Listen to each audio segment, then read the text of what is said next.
Jumuiya ya uwekezaji wa kimkakati katika vitalu vya uwindaji wamezindua umoja wao ujulikanao kama SOAT, ambao una lengo la kuongeza wigo wa machaguo kwa watalii pamoja na kuongeza uwekezaji mbadala kwenye sekta ya utalii. Uzinduzi huo umefanyika jijini Arusha ukihusisha wadau mbalimbali wa sekta ya uhifadhi na utalii. Mpango huo unaelezwa kuweka mazingira bora ya uwekezaji yatakayosaidia kuongeza tija katika sekta hiyo pamoja na kuhakikisha rasilimali wanyamapori zinalindwa kwa manufaa ya vizazi vya sasa na vijavyo. Operators Association of Tanzania SOAT, ambayo ni taasisi ambayo imeanzishwa kwa lengo la kuimarisha utaratibu, usimamizi wa uendeshaji na uendelezaji wa maeneo maalum ya uhifadhi na uwekezaji wa wanyamapori, ikiwa ni mpango wa serikali kupitia mamlaka ya usimamizi na wanyamapori Tanzania TAWA, unaolenga kuvutia wawekezaji katika sekta ya utalii na uwindaji wa picha. Kuanzishwa kwake ni hatua ya kimkakati inayolenga kuongeza uwazi, uwajibikaji na tija katika mchango wa sekta hii ili kuweza kuonekana kwa dhahiri katika maendeleo ya taifa letu. Mheshimiwa Rais ametambua kwa hekima na maono makubwa umuhimu wa kuanzishwa kwa siku ya association kupitia hatua, na kwa dhati tunampongeza kwa kuona mbali na kutupa dira ya maendeleo endelevu. Hatua hii ni ushahidi wa uongozi makini unaojali ustawi wa wananchi na mustakabali wa taifa. Aidha, tunapenda kusisitiza kuwa milango ipo wazi kwa wale ambao wamepata swika na bado hawajajiunga na association hii. Tunawahimiza kushiriki kujiunga ili kwa pamoja tuweze kujenga taasisi imara na manufaa kwa vizazi vya sasa na vizazi vijavyo. Ushirikiano wa wadau wote ni nguzo muhimu kwa mafanikio ya SOAT. Kwa niaba ya wote waliopo hapa, tunamshukuru sana Mheshimiwa Rais kwa maono yake na tunahakikisha kuwa SOAT itatekeleza majukumu yake kwa weledi na kwa manufaa ya Watanzania wote. Naitwa Erasmus Tarimo. Mimi ni kama mtendaji mkuu wa jumuiya hii ya SOAT, na ndio kwanza tumejiunga nao, lakini kwa background yangu mimi nilikuwa mkurugenzi wa Wanyamapori miaka kama 15 iliyopita, pia nisio watahoa. Kwa hiyo kujiunga nao ni kama alivyosema Mheshimiwa Mwenyekiti, ni kuweka daraja la mawasiliano ambalo linafahamu kila katika masuala ya usimamizi wa biashara na pia kwa upande wa biashara. Kwa hiyo ndio dhumuni la mimi kuwa nao, na SOAT kama kuzindua kwake ni kwa ajili ya kuleta umoja, kusiwa kila mmoja anapeleka malalamiko yake au ishu zake. Wakati mwingine mara nyingi wanakwenda wanatofautiana, lakini mnapokuwa muungana mnakuwa na platform ya kuweza kuwasilisha mahitaji yenu na kupokea pia. Kwa hiyo mimi kama mtendaji mkuu ndio nayapokea na compile, tunachakata, yanapokwenda kule imekuwa yameshafanyiwa kazi. Ndio jumla ya SOAT. Na wamaza wachache kama walivyosema waanzilishi ni 6, lakini mlango madirisha yako wazi. Wako wengine ambao ni investors katika SOAT, nao pia tunatarajia wataungana na umoja tuende mpaka hao 17 ambao walioko sasa hivi. Hili ni jambo kubwa sana ambalo limefanyika leo, na mategemeo makubwa ya uwekezaji huu ni kuweza kuleta wale watalii wa hali ya juu, uwekezaji wa hali ya juu, na tumefanikisha kufanya hivyo. Tulianza na wawekezaji 6, sasa hivi tunao wawekezaji 13, na wako wengine bado wanaomba kuwekeza. Uwekezaji huu ni muhimu kwa sababu kwanza unampa mwekezaji muda mrefu wa kuwa na kile kitabu. Kabla ya hapo ilikuwa kila miaka 5 kuna kuwepo na mabadiliko ya uombaji wa vitabu, lakini uwekezaji huu tumefanya kitalu unakuwa nacho kwa miaka 20. Na sio tu unakuwa nacho kwa miaka 20, na ni kwamba pale ulipo baada ya miaka 20 labda useme mimi narudisha, lakini kama unataka kuendelea basi unapata umuhimu wa kwanza kuweza kuendelea. Sasa huu umeleta tija kubwa, kwa sababu watu wamekuwa, kama unafahamu, uwekezaji wa hali ya juu unahitaji muda mrefu wa kuhakikisha ya kwamba una uhakika wa kufanya hiyo biashara kwa muda mrefu. Ukiacha ile miaka 5 unakuwa huna uhakika wa kufanya biashara yako kwa muda mrefu. Huu wana uhakika wa kufanya biashara kwa muda wa miaka 20. Bei ya vitalu ni kubwa sana mheshimiwa. Hebu muangalie kwa vile mmemwakilisha mheshimiwa waziri, ili wawekezaji waweze kuwekeza, wasiweze kukimbia kwenda sehemu nyingine, kwa sababu tuna competition na Kenya, nao na rais ni yake ni kutaka Royal Tour ifanye kazi vizuri, na wadau ndio hao ndio wanaweza kujenga nchi yetu vizuri na kuweka uchumi bora. Kwa kweli tusipowasaidia, serikali tusipowasaidia, wanakuwa hawana mtu wa kuwasemea vizuri. Pamoja na washukuru sana kuunda hiki chama ni kizuri, na mkikifanyia kazi vizuri na mkisimamia vizuri kitaleta impact ya maendeleo katika nchi yetu. Nataka hao wawekezaji wasimame na wasiwe na wasiwasi katika kuweka mitaji yao, waweke mitaji yao na wafanye kazi na watuongezea ajira kwa vijana wetu ambao wamesoma hawana kazi. SOAT is strong and can be strong with SOAT, and I believe many players will join. At the end of the day, the idea or concept is unbelievable. Maybe many people don't understand, but we can see lots of land that has been preserved previously by our elders. It's continue going very fast. So I believe once we have this kind of protection, it will help to keep that, because tourism is growing, and tourism does not wait for the policy makers. Tourism is always there and will always be there. SOAT is a strong and strategic initiative for Tanzania. It creates an opportunity to attract long-term investment, improve product quality, and unlock new areas for tourism development. As TATO, we are fully support initiatives that strengthen the sector and promote structural growth. However, as we move forward, we must also look at practical realities of operating within these areas. As we all know, these areas are somewhere in the middle of nowhere. So I congratulate you again to take this initiative to go where we cannot reach. We hope it's going to work.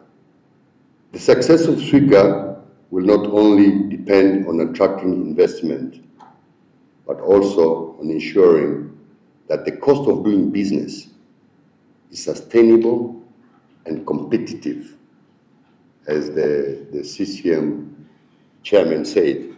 Today, we operators, regardless of hunting companies, hoteliers, tour operators, and we all understand and we know on last Friday, Her Excellency Madam President received a report from tax reform that we've been crying and pushing for all many years, that we business people is not because we don't want to pay taxes. We want you or the government to make it as easier to pay the taxes. We have a big problems of lots of regulatory bodies. In private sector, we call them rent seekers.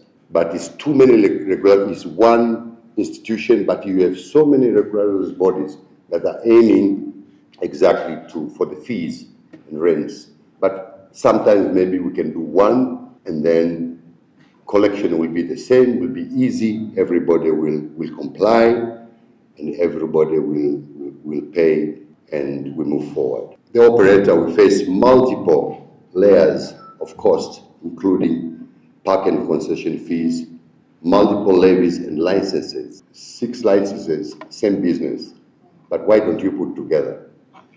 And then those regulatory bodies, they can go and split the money. It's one government. We have one government. We don't have 2 governments. So it makes it easier for us and easy to comply. Well, there's multiple levies and licenses and operational costs within protected areas. When combined, this can affect the overall competitiveness of Tanzania compared to the other destinations. As an industry, we believe that growth must go hand in hand with predictability, transparency, and a supportive operating environment. If we align investment with a simplified and efficient system, Tanzania will not only attract investors, but retain them and grow sustainably. We look forward to continued collaboration with government, SWICA, operators, and all stakeholders to ensure that this initiative deliver long-term value for the country, and of course, for you, good luck in business, because we want to make money and you can make money. If you don't make money, the government doesn't make money. I'm happy to see a lot of members of TAHOA are members of SWICA, and we will continue to cooperate because there's a lot of room for improvement. I want to take this opportunity to thank the chairman of CCM for his very strong contribution to the current challenges that we are facing. I need to express my sincere gratitude to President Samia and the new approach of stronger public-private partnership, which will revive our declining hunting industry. The report and the comments of the chairman of TATO are always reverberating true, and I thank it. I once heard Willie make a comment to say sometimes when we do business, we feel that the government is at war with us. It's actually a very strong statement. Very few people have the courage, the bravery to speak what Willie will speak from the heart. And Willie, I congratulate you on that. We are not enemies of state. We are partners of the state.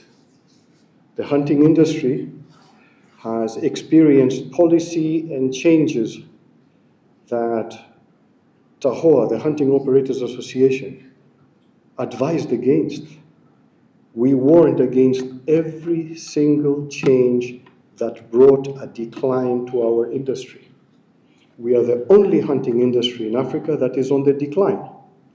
The only hunting industries in Africa that are declining are ones which have civil war, coup d'etats, civil unrest. Today, even with the heightened taxes and the heightened fees, our ministry is collecting less money than 15 years ago when a block fee was $5,000. And 157 hunting blocks in the country were all occupied, and people were trying to create even more to invest because we were a profitable industry. The first decline started after the increase of fees in 2007 with GN 159. The second increase was in 13 on the block fees, and then came a national disaster and the change of VAT. The change, we used to pay VAT on food and accommodation only. So hunting companies were paying VAT on food and accommodation roughly $30 to $50 a day, the same as all other Southern African development countries that we compete with. We are competing with Malawi, Zimbabwe, Zambia, Botswana, Namibia.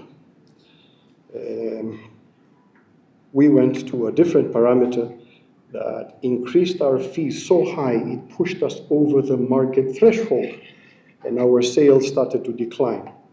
The changes happened in 2016. In 2017, the bulk of the hunting blocks were returned.